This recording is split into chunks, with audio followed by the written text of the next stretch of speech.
Hello guys, for today's video gagawa tayo ng malaking tray na kailangan ay ang required na quantity and kg of chocolate is 7 kg. So ayan, i-secure natin na lagyan natin ng scotch tape ang sa bandang baba dahil dito natin ididikit yung double tape na ilalagay. Ayan. So, secured lang natin yan na masyadong madikit siya.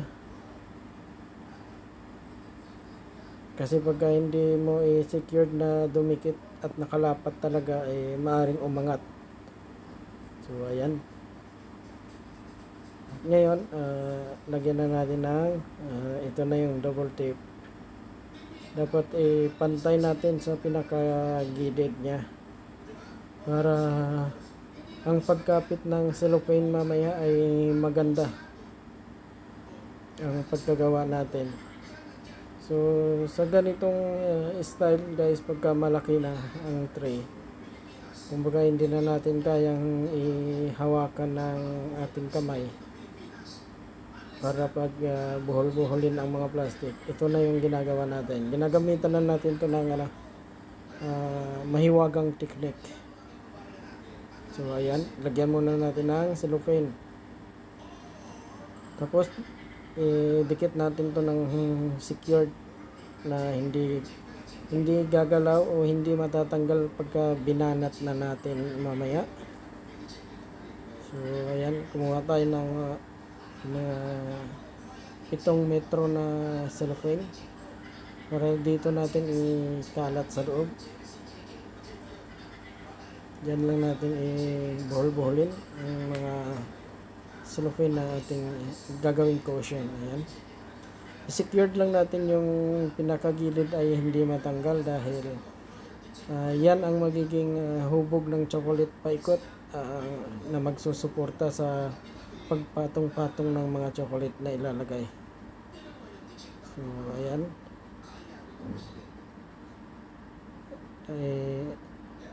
perfect natin siya ng oval.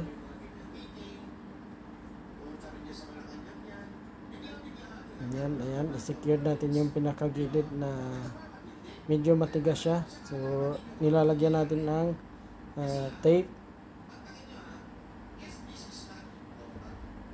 So ayan,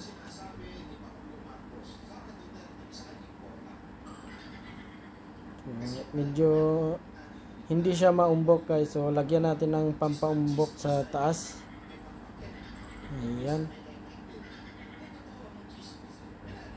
kasi pagka hindi natin nalalagyan to, parang flat yung sa kanyang bandang itaas, so hindi maganda tingnan kapag medyo flat siya. So ayan, secured lang natin na malagyan ng mga tape para tumigas ang ating cushion na siyang papatungan ng ating mga chocolate. So ayan guys, ayan, lalagyan na natin. Ito yung nauna ay gagawa muna tayo ng form dito ng ng chocolate na may sticker o may logo ng company na nag-order sa atin. So ayan, ano na yung ginagawa natin.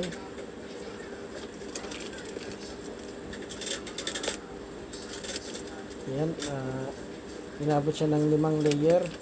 So ganun din sa kabila.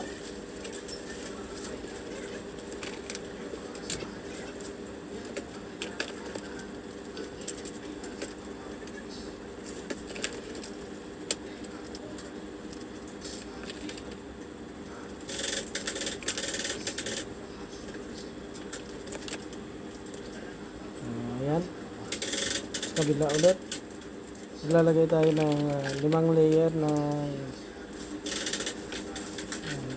chocolate na may logo ng company.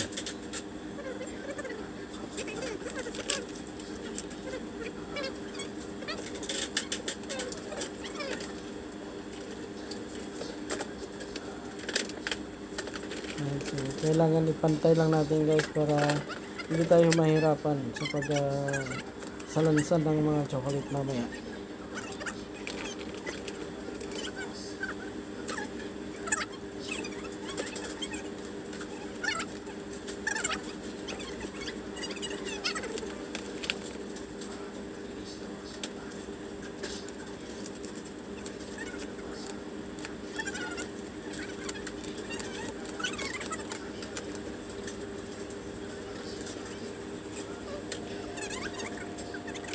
So, ayan.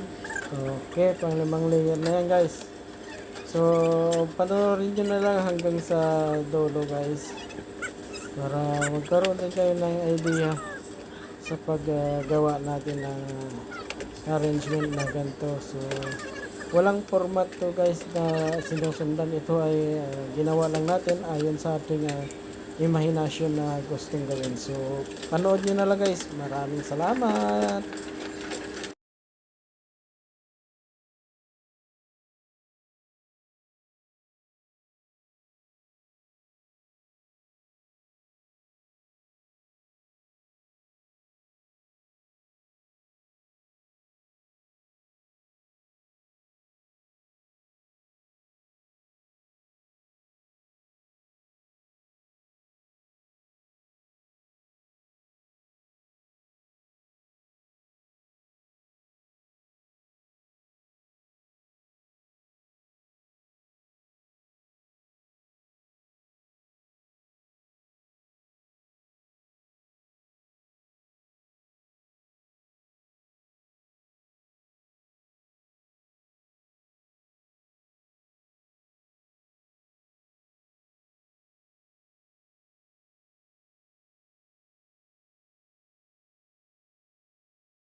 Hello guys, so ito patapos na tayo.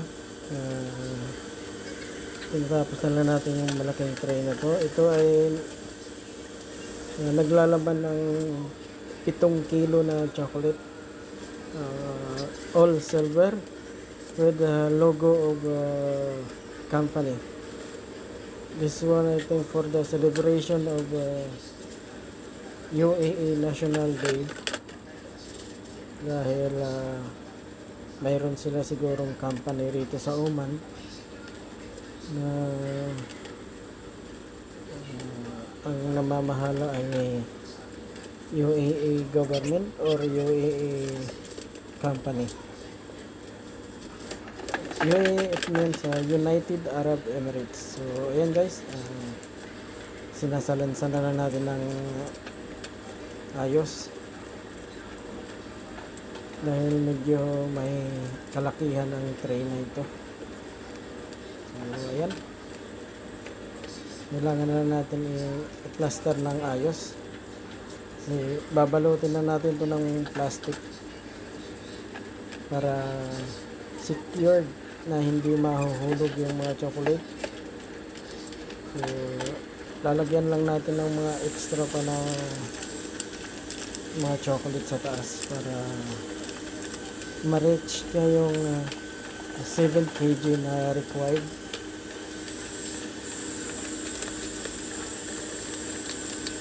So, kailangan natin i-dikit yung sticker ng company na nag-order nito.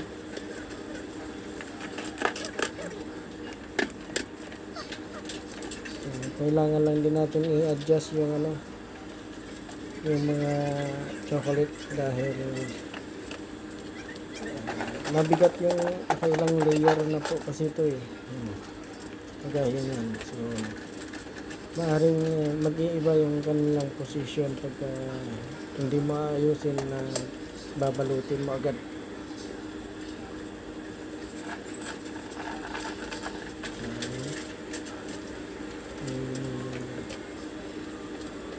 Ay upside down natin yung chocolate dahil para makita yung yung sticker ng dinikitan. So yan guys ang kanyang kinalabasan. Thank you so much for watching. Please like, subscribe and